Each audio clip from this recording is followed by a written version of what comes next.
Pinakamabilis na overload pares, 15 minutes ko lang niluto. Mga chief, hack lang to kanya-kanya tayo ng paraan kung paano natin mapapa-feel na special yung mga mahal natin sa buhay. Para kasi to sa mami ko, ayaw ko siyang pumila at mainitan sa labas, kaya nagluto na lang ako sa bahay. Sobrang bilis lang, ganto. So maghiwa ng sibuyas, ng bawang, tapos onion leeks.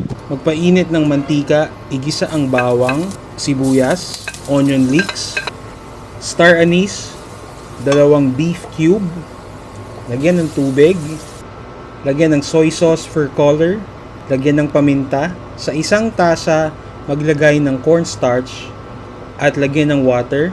Pagkatapos ihalo mo na sa niluluto mo para lumapot. Tapos eto na yung hack, bumili ako sa Baliwag ng bagnet for 395 pesos. Imbes magluto ako from scratch, ganito yung ginawa ko. And that's it, serve it while it's hot. Maghiwa ng onion leeks, mag-serve din ng chili garlic, tapos nagprito na rin ako ng chicken. Ay, ng chicken pala, chicken joy. Mga chief, hack lang to kasi kung tutuusin, pwedeng 15 minutes lang lutuin. Yung sabaw lang din naman kasi ang lulutuin, di ba? Kasi nga, bumili na tayo ng lutong bagnet. Mga chief, para lang talaga to sa mami ko na biglang nag-request, ayokong hindi pagbigyan.